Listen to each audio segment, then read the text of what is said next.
সিজদার রাতও ভোর হয়, নেশার রাতও ভোর হয়।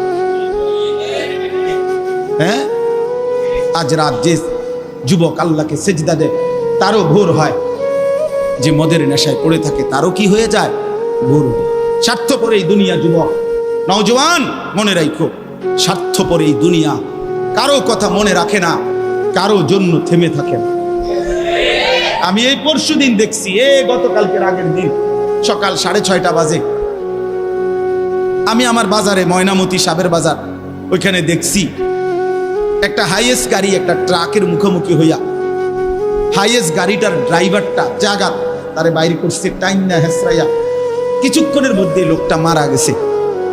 আমি একটা জিনিস খেয়াল করছি, অনেকক্ষণ তাকাইয়া আমার সাথে ড্রাইভারের আমি বললাম, কি স্বার্থপর এই দুনিয়া, একটা গাড়ি কেউ তার জন্য থামলো না, কারো হাতে সময় নাই, সবাই হরন দিয়া সাইড করে এমনে হেমনে করে সব চলে যায়, কোনো ড্রাইভারও থামে না বন্ধু, যে একটা লোক তো মরে গেছে, আরে মরে গেছে, তুই মরে গেছ, আমার হাতে সময় নেই।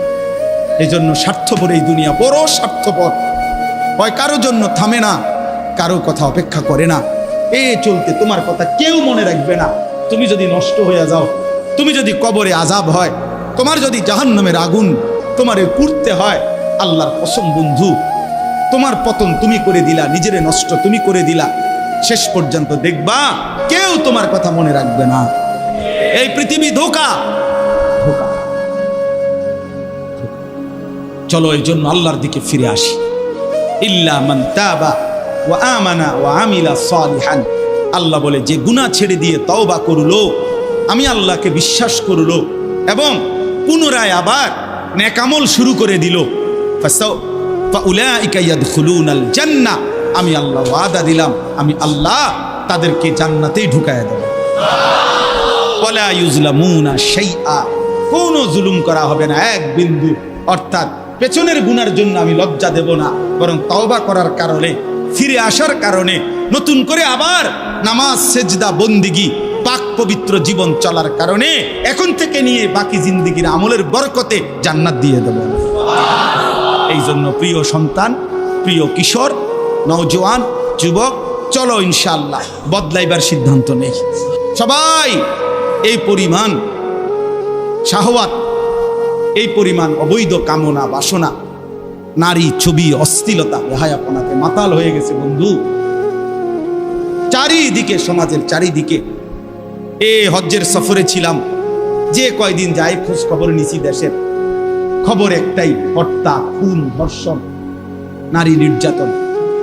আর সবচেয়ে আশ্চর্যের কথা হলো, আমি মনে হয় আমার এই ছোট্ট হায়াতে গত 30 বছরে আমি যেই কথাটা এতবার শুনি নাই, গত 2 মাসে বারবারই শুনি চারিদিকে পরকিয়া।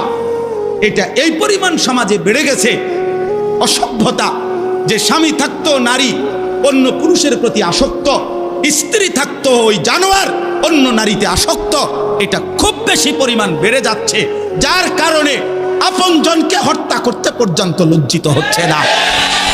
এর চাইতে বড় আশ্চর্য, আশ্চর্য বাংলাদেশে এর চাইতে বড়, এর চাইতে দুর্ধর্ষ হত্যার ঘটনাও 2 দিনে কি হয়ে যায় খবর বোঝা যায়। কিন্তু এখানে কেন বোঝা যাচ্ছে না? বোঝা যাচ্ছে এটা স্পষ্ট, আপনজনের এটা ধামাচাপা দেওয়ার জন্য সব রকমের প্রসেসিং করা হচ্ছে, সব প্রসেসিং করা হচ্ছে।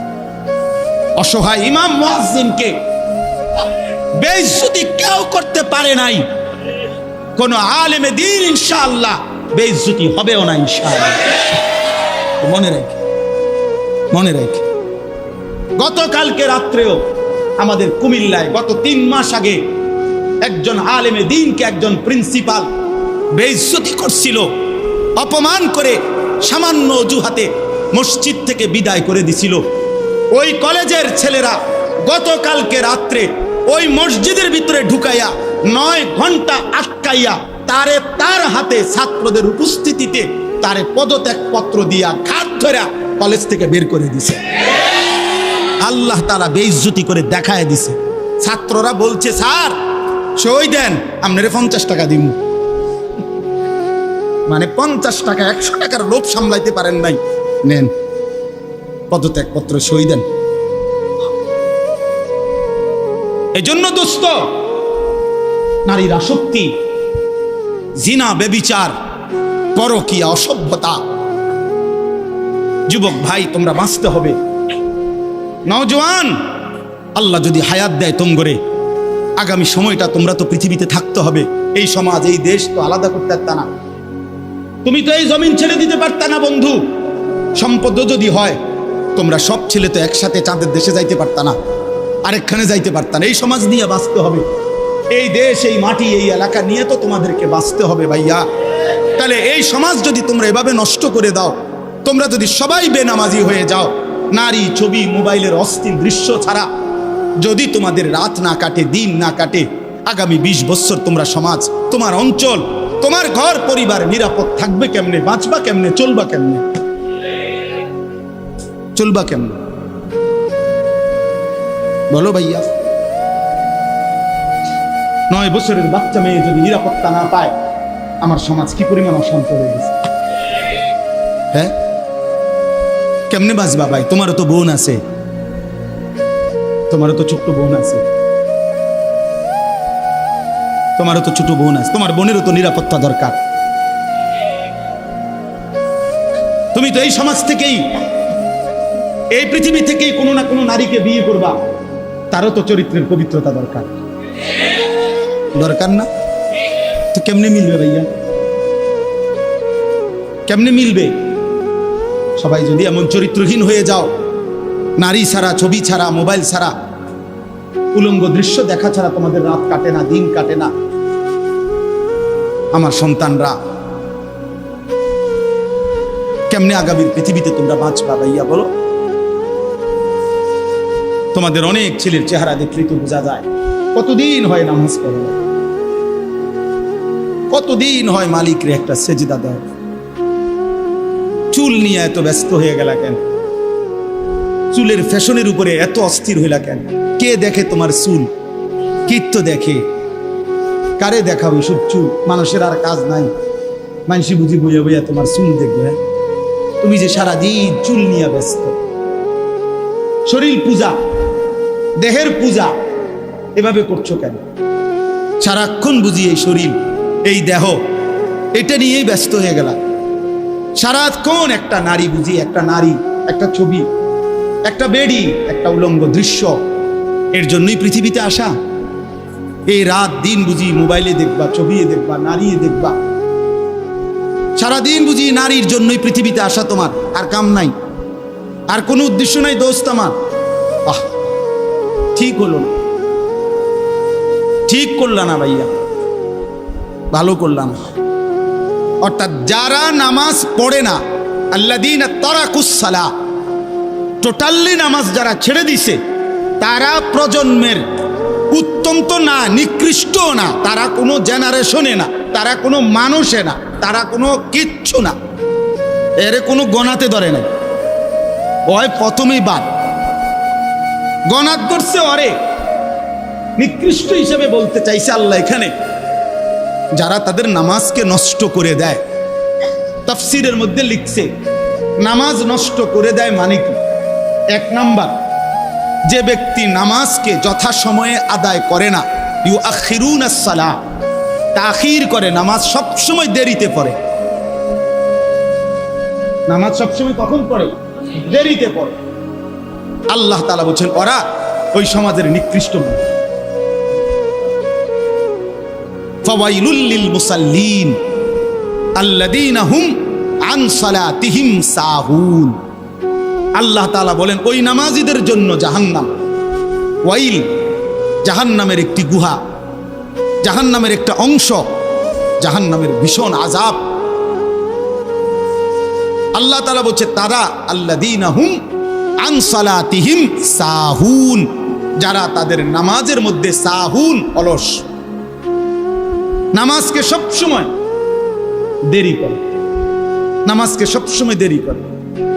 জোহরের আজান হয়েছে 1টা বাজে, এবারটা জোহরের নামাজ পড়তে গেছে 4:30 বাজে, 4:30 ওরা নামাজ পড়ছে লুঙ্গিটারে বইটা, গামছা একটা কান্দে দিয়া, রুকু সিজদা 3-4টা মেরে দিল আর কি। এটা নমাজ হইলে আর কি তো করতাম হুজুর, সময় কুলাইতারি না। কিটছেন আপনি, ঘাস কাটছে, এতক্ষণ গরু গোসল করাইছে, গরু গোসল করাইছে। গরু গোসল করানোটা খুব দামি দরকারি বিষয়। নামাজকে এরকম প্রতিনিয়ত যে বিলম্ব করে আল্লাহ তাআলার কোরআনের ভাষায় তারা নিকৃষ্ট মানুষ, নিকৃষ্ট মানুষ। আদাউস সালার অন্তর্ভুক্ত, আদাউস সালার অন্তর্ভুক্ত নামাজকে বিলম্ব। আচ্ছা, হাদিসের মধ্যে আছে, কোরআনেও আছে, যে ব্যক্তি নামাজে অবহেলা করে, আল্লাহর কসম, আল্লাহও বলছে, নবীজিও বলছে, সে মুনাফিক। ইন্নাল মুনাফিকিনা ইউখাদিউনা আল্লাহ ওয়া হুয়া খাদিউহুম ওয়া ইযা কামু ইলাস সালাতি কামু কুসালা। কোরআন শরীফে আল্লাহ মুনাফিকের এক নম্বর পরিচয় বলছে, মুনাফিক সে যে নামাজ পড়ে অলসভাবে। নামাজ পড়ে কিভাবে? তাহলে নামাজ যে পড়ে না তার ব্যাপারে বলেন, কথা বলেন না কেন? তারে মুনাফিকও বলে নাই। তুই কোনো মানুষে না বেটা, তুই কোনো কাতারে নাই, তোর কোনো আলোচনাই নাই। আলোচনা ওই ব্যক্তিরে যে নামাজ পড়ে অলসভাবে, খামখেয়ালি করে। দাঁড়াইবার কথা দুই পায়ে, দাঁড়াইছে এক পায়ে, বুঝেন? অলস নামাজের। রাসূলুল্লাহ সাল্লাল্লাহু আলাইহি সাল্লাম বলছেন, তিলকা সালাতুল মুনাফিক, ওই নামাজ মুনাফিকের নামাজ। ইয়ারকুবু হাত্তা তাগরুবা শামস, আসরের নামাজ না পড়ে যে অপেক্ষা করতেছে, অন্য কাজে ব্যস্তছে, এরই মধ্যে সূর্য ডুবে যাচ্ছে, সূর্য ডুবার কাছাকাছি। হাত্তা কানাত বাইনা কারনাই শাইতান, সূর্য ডুবার সময়ে শয়তান তার দুই শিং সূর্যের পাশে বাড়াইয়া দেয়। আল্লাহ নবী সাল্লাল্লাহু আলাইহি সাল্লাম বলেন, কামা ফানাক্কারা আরবাআন, সূর্য ডুবে যায়, এই সময় ওই আসরের নামাজের জন্য দাঁড়াইয়া 4 রাকাতে যেন 4টা ঠুক্কর মারছে। লা ইয়াযকুরুল্লাহ ইল্লা কালিলা, ঠিক মতো তাসবিহগুলো নামাজের আদায় করে নাই। রাসূল বলছে 3 বার, ওইটা মুনাফিকের নামাজ, মুনাফিকের নামাজ, মুনাফিকের নামাজ, মুনাফিকের নামাজ। তোর মতো নিকৃষ্ট নির্লজ্জ বেহায়া আল্লাহর জমিনে তো কোনো কুত্তাও হয় না, কোনো কুত্তাও তো এরকম হইতে পারে না। কুত্তাও যদি আল্লাহ তাআলা সেজদার হুকুম দিত তো সে দিত, তাকে তো আল্লাহ সেজদার হুকুম দেয় নাই, এই জন্য সে সেজদা দেয় না। তুমি নাফরমানের তো আল্লাহ সেজদার হুকুম দিছিল, দিলা না কেন? তোমার তুলনা তো জানোয়ারের সাথেও হয় না। এই জন্য তো আল্লাহ বলছে বালহুম আদাল, ওই জানোয়ারের চাইতে নিকৃষ্ট। ওর উদাহরণ নাই, ওর তুলনা কুকুরের সাথেও না, ওর তুলনা শুকরের সাথেও না। আল্লাহর কোন সৃষ্টির অন্তর্ভুক্ত না। বলো মিয়া, এত বিবেকহীন কেমনে হইলা? আফা হাসিবতুম আন্নামা খালাকনাকুম আবাসান, কি ভেবেছো বান্দা আমি তোমাকে অনর্থক বানিয়েছি? তোমাকে আমি একদিন, আমি আল্লাহ 1 সেকেন্ডে চাইলে পারি, কুন ফায়াকুন, আমি হও বললেই হয়ে যায়। সেই আমি 9 মাস কেন লাগাইলাম? 9 মাস লাগাইলাম। আরে বলো কি বান্দা,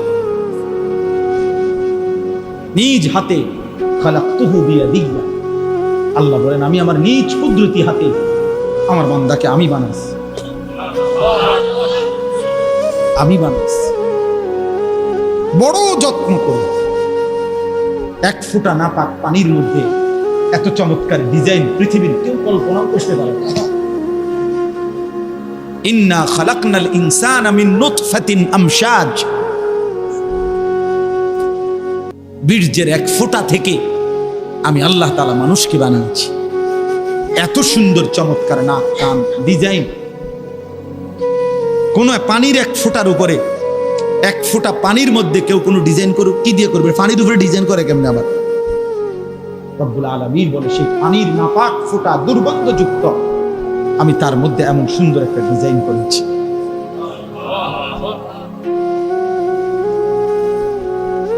কেমনে ভুলে গেলাম? মা গাররাকা বিরাব্বিকাল কারীম, আমার মতো মেহেরবান দয়ালু মাওলা 24 ঘন্টা যে তোমাকে অজস্র অগণিত নিয়ামত দিচ্ছি, এই আসমান জমিন, এই চাঁদ সূরজ আলো বাতাস, 1 সেকেন্ড বান্দা এই বাতাস বন্ধ করে দিলে তুমি নিশ্চিহ্ন হয়ে যাবে। তুমি এই পৃথিবীতে নিঃশ্বাস ত্যাগ করে মৃত্যুবরণ করবা। একটা নিঃশ্বাসের জন্য তুমি এতটা মুখাপেক্ষী আমি আল্লাহর কাছে, সেই আমাকে একটা সিজদা দিবা না? সেই আমাকে একবারও ডাকবা না?